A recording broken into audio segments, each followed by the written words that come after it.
Hello and mabuhay. Allow me to go through some general points about legal requirements covering marriages in the Philippines for Australian citizens and permanent residents. These are just general guidelines and you really need to seek professional advice before you proceed. Let me read out some very common questions I regularly get from Filipinos in the course of their investigations when they are seriously looking at developing their relationship with Australian nationals. Let me just read to you these three critical questions and the most appropriate answers to them, which will give me the perfect segue into the requirements for Australian citizens wishing to marry their Filipino fiancés in the Philippines. The first question: I am 18 years old, but my parents are against my plan to get married. Can I get married? The answer really is no, because a person between the ages of 18 and 21 years old is required by law to secure the parental consent of their or his or her father, mother, or surviving parent or guardian in that given order. This is clearly articulated under Article 14, the Family Code of the Philippines. However, a second question: I am 18 years old and I got married without my father's consent anyway. Is the marriage valid? The short answer is yes, it's valid, because even if the marriage applicant failed to obtain his or her father's or mother's or surviving parent or guardians in that given order consent, the marriage is still deemed as valid, subject to the right of the parents or guardians to file for its annulment within the first 5 years from the celebration of the marriage. This again is clearly articulated in Article 47 in the Family Code of the Philippines. Let's take a third question. I'm 23 years old, but my parents are against my plan to get married. Can I still get married? Well, the answer is yes. While it is true that a person between the ages of 21 years and 25 is obligated by law to seek parental advice, if parties cannot obtain such advice or if it is unfavorable, the marriage license will still be issued, but only after 3 months following the completion of the publication of the application. Again, this is clearly articulated in Article 16 of the Family Code of the Philippines. Which now leads me to what I really wanted to cover, and that is marriage of Australian nationals in the Philippines.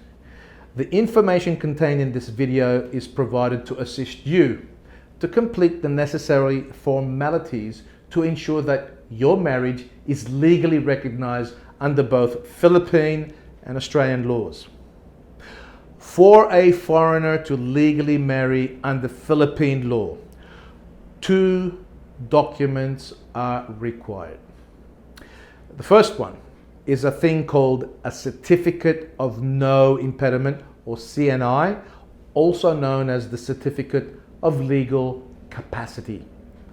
Please note, this must be issued by the Australian Embassy in Manila, and B, a marriage license issued by the Philippine government. Again, note, the Philippine government will only accept a Certificate of No Impediment issued by the Australian Embassy in Manila. Furthermore, the Philippine government normally do not accept certificates of no impediment issued more than 6 months prior to the date of the marriage. Remember, the Certificate of No Impediments are not a requirement under Australian law, only Philippine law. You will not be able to undergo a legal form of marriage in the Philippines without a Certificate of No Impediment or a Certificate of Legal Capacity, or be legally issued with a marriage license. This could have further negative implications if you use an illegal marriage certificate to support an application for a spouse visa application in the future with the Department of Immigration of Australia. Read the first 4 chapters of this book. Avoid the migration minefield. Safely migrate to Australia from the Philippines. It covers issues of false and misleading information supplied to the Department of Immigration and their consequences. Australian citizens must lodge a completed Certificate of No Impediment application form with the consular section of the Australian Embassy in Manila, either by appointment or by mail. Here is your first option: applying in person. Bring the following documents with you to your appointment at the Australian Embassy in Manila. Excuse me. A. Completed application form. You must sign the form in front of an authorized witness. The list of authorized witnesses is included on the form. However, a consular officer at the Australian Embassy can also witness your signature. The information needs to be completed for both the Australian applicant and the intended Filipino spouse. B. The applicant's Australian passport and/or Australian birth certificate. C. If applicable, proof of termination of previous marriage or marriages, divorce papers, death certificates, or annulment papers. Okay. D. A valid ID or birth certificate of the intended Filipino spouse. E. Payment in Filipino peso or bank or manager's check payable in Filipino peso made payable to Australian Embassy. F. An authorization letter if you want your Certificate of No Impediment to be processed by your representative here in the Philippines. As registered migration agents, we can assist you both in this matter. However, if you apply in person, the CNI or the Certificate of No Impediment will be issued on the spot at the time of your appointment. According to the Embassy's website, you can call +632 757 8100 extension 309 to book an appointment to apply for a Certificate of No Impediment in person. But check it again if they have recently changed that number. It is strongly suggested that requests for appointments should be made well in advance of the date of your planned attendance to the embassy. The embassy is often fully booked several weeks in advance, so please take this all into consideration when you are planning to get married in the Philippines. Remember, there is a 6 months validation period as well. Now, for the second option, lodge it by mail or courier. Be very careful with this one. Remember to send the following documents again: a completed application form. You must sign the form in front of an authorized witness. Okay? The list of authorized witnesses is included on the form.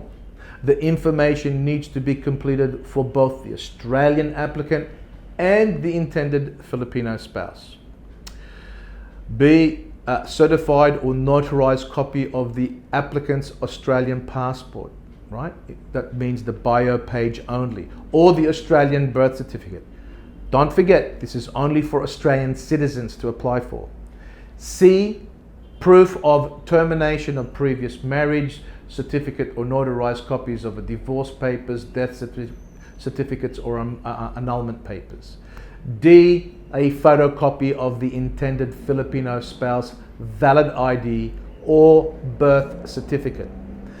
E. For delivery to the Philippine address, include a prepaid pre-addressed LBC NPAC or NPouch envelope or sachet. F. Payment of the Certificate of No Impediment application lodged by mail must be in a bank or manager's check payable in Philippine pesos made payable to the Australian Embassy. Philippine banks can provide managers checks, although Australian banks can also draft bank checks in Philippine peso. They do charge an additional fee for these types of services, so be careful. G, authorization letter. If you want your certificate of no impediment application to be processed by your representative here in the Philippines, or a request letter if you want your certificate of no impediment to be sent to your representative here in the Philippines. Again, as registered migration agents, we are able to do this part of your application process on your behalf if you need this type of assistance or service. Now, the certificate of no impediment will be issued immediately and mailed to the applicant or to the authorized representative or recipient. Okay. Now, also, according to the Australian Embassy's website, delivery to any Australian address will be via Philippine Postal Corporation's unregistered mail and will take at least 4 weeks to arrive in Australia. So be very mindful of that. For a faster and registered delivery, the Australian Embassy suggests to have your certificate of no impediment sent to the Philippine address or to an authorized representative such as ourselves to lodge and pick up your certificate of no impediment at the Australian Embassy in Manila. You may need to send your completed requirements through mail or courier. It has to be addressed to the Consular Section, Australian Embassy, Level 23, Tower 2, the RCBC Plaza, 6819 Ayala Avenue, Makati City. Postcode is 1200, Metro Manila, the Philippines. Here are more details and information for you to also consider, and they are divorces obtained in non-Commonwealth countries for the Australian applicant. Okay, so if the Australian applicant has been divorced overseas, you should contact your solicitor before leaving Australia to confirm that your divorce is recognized under Australian law. Your marriage in the Philippines will not be recognized in Australia unless your divorce is recognized under Australian law first. B, divorce of Australian nationals previously married in the Philippines. Excuse me. Please be careful. Foreign divorce decrees are not automatically recognized in the Philippines. Australian nationals who were previously married in the Philippines are intending to remarry in the Philippines after obtaining a divorce, say, in Australia, should check with the National Statistics Office in the Philippines to confirm their divorce decree has been acknowledged by the local government. C, certificate of no impediment for Australian residents. Now, these are Australian nationals who are not Australian citizens. You need to pay very close attention to this part of the video, please. Australian residents who are not Australian citizens must apply for a certificate of no impediments from their embassy or consulate in the Philippines. If you are an Italian resident, you need to go to the Italian embassy. If you need more information or advice in this particular matter, contact us on www.respal.com and send us an email regarding your citizenship situation. Okay, let's now focus on how to obtain a marriage license. A marriage license is issued by the Philippine authorities, and either you or your intended Filipino spouse or both must apply for this at the local registry, the local civil registry, known as the City Hall here in the Philippines, in the town or district where your intended Filipino spouse normally lives. Please pay close attention to this part, that in accordance with Philippine law, it is necessary to wait 10 days from the date of the application before a license can be issued. Evidence of identity and divorce or death of a previous spouse, if applicable, is usually required by the Philippine authorities. Remember the additional information at the start of this video about parental involvement and approvals when marrying in the Philippines. Take note of them as well. Thank you very much for watching this video, and if you require any more information or assistance about this or any other partner visa requirements from the Philippines to Australia, then do not hesitate to send us your contact details at www.rispal.com, and we can clear a time and a date to discuss your particular Australian partner visa application needs sooner rather than later. Mabuhay!